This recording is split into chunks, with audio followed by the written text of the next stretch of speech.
அனைவருக்கும் வணக்கம்.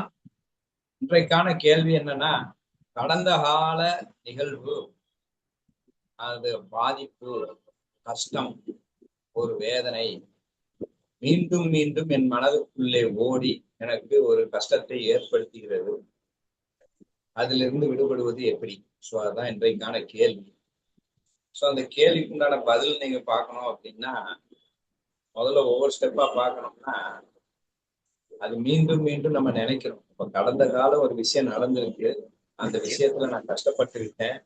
அப்ப என்ன பண்ணணும்? அதுல ஒரு லெசன் எடுக்கணும், ஒரு பாடத்தை கற்றுக்கொள்ள வேண்டும். மீண்டும் அந்த கஷ்டத்திலிருந்து விடுபடுவதற்கு நான் என்ன செய்திருக்க வேண்டும், என் மனதை எப்படி பக்குவப்படுத்தியிருக்க வேண்டும் என்று அப்போதே யோசிச்சிருக்கணும். எல்லா கஷ்டங்களுக்கும் காரணம் சூழல் அல்ல, நம் மனம்தான். நம் புரிதலில் கோளாறு, நம் பக்குவத்தில் கோளாறு. அதன் விளைவாக நான் கஷ்டப்படுறேன் அப்படிங்கிற உண்மை தெரிஞ்ச பிறகு, அப்ப நான் ஒரு கஷ்டத்தை பட்டு விட்டேன்னா, அப்ப எந்த கோளாறு என்னிடம், எந்த பக்குவம் கோளாறு என்னிடம், அந்த விஷயம் எந்த பாடத்தை எனக்கு கற்றுக் கொடுக்க வருகிறது என்பதை, பாடத்தையும் என் பக்குவத்தையும் பக்குவப்படுத்துவதற்கு உண்டான செயலை செஞ்சிருக்கணும். அது செய்யல. இப்பயும் சரி, அந்த என்ன வந்துருச்சு, ஆஹா, அப்ப நம்ம என்ன பண்ணணும்? அப்ப நம்ம ஏதோ ஒரு பக்குவத்தில் ஒரு அண்டர்ஸ்டாண்டிங்ல தவறி இருக்கிறோம். அதுல இருந்து பாடத்தை எடுக்கிறோம். What next? அடுத்து அந்த பக்குவப்படுத்துவதற்கு உண்டான செயலில முழு மூச்சியா நம்ம ஈடுபட்டு கொண்டிருக்க வேண்டும். அப்ப அது மீண்டும் நடந்தாலும் நம்மளால ஈஸியா எதிர்கொள்ள முடியும், வா அப்படின்னு சொல்லிடலாம். ஏன்னா ஒரு விஷயத்துல நான் ஒரு ஏன் பாடத்தை கற்றுக்கொண்டு அதை நான் பக்குவப்படுத்திக் கொண்டு தயாராக எனக்கு என்ன கவலை? சோ நம்ம மிஸ் பண்ணிட்டோமேடா, அடுத்து வரட்டுமே ஒரு ஃபீல் வந்துடும். அப்போ அங்க இருந்து ஒரு கற்றுக்கொள்ள வேண்ட அந்த பாடத்துக்கு உண்டான பக்குவத்தையும் நாம் கற்றுக்கொள்ளவில்லை. அதை அப்போதே செய்திருக்க வேண்டும். அப்போது செய்யவில்லை என்றால் இப்போதாவது செய்ய அவங்க தலைப்படணும் அப்படிங்கிறத புரிஞ்சுக்கணும். ரெண்டாவது, நான் மீண்டும் மீண்டும் அதே, நான் கடந்த காலங்கள்ல சந்தோஷமும் நடந்திருக்கும், எதை நினைத்து கொண்டிருக்கிறதுனா கெட்டது. அப்ப எங்கேயோ கஷ்டப்படுறதுக்கு சுகமா இருக்கு, நம்மையும் அறியாம. சுகப்படுவதை விட கஷ்டப்படுவது எனக்கு பிடிச்சிருக்கு, என்னையும் அறியாம. எனக்கு இல்லைன்னா அது நம்ம புரிஞ்சுக்கிறோம். இப்ப துக்கத்துக்கு அடிக்ட் ஆயிடும், சுகத்துக்கு இல்ல. சுகத்துக்கு தான் எல்லாம் அடிக்ட் ஆவான், அதுவே தப்பு. இது சுகத்துக்கு போய் அடிக்ட் ஆயிடுச்சு. இப்ப சுகத்துக்கு, இந்த துக்கத்துக்கு போய் அடிக்ட் ஆயிட்டு இருக்கோம் அப்படிங்கிற ஃபீல் கொண்டு வரணும். அது அவங்க கரிசனையா அந்த வேதனையை நியாயப்படுத்தி நமக்கு நடக்குது அப்படின்னு சொல்றதுக்கு காரணம் மீண்டும் ஒரு இயலாமை, விட்டு வெளியே வர முடியல.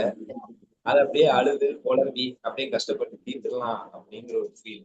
சோ அதனால துக்கத்துக்கு அடிமையா இருக்கிறோம், இயலாமையில இருக்கிறோம். அதன் விளைவாக அது மீண்டும் மீண்டும் நம்மை தாக்குது என்பதை முழுமையாக புரிந்து கொள்ள வேண்டும். சரிப்பா, நான் நாலேஜும் எடுத்துட்டேன், பக்குவத்தையும் வளர்த்துட்டேன், ஆனாலும் மீண்டும் என்னை அறியாமல் சப்கான்சியஸ் வீரியமாக அந்த விஷயத்தை கொண்டு வருகிறது அப்படின்னா, கண்டு கொள்ளாமல் ஒரு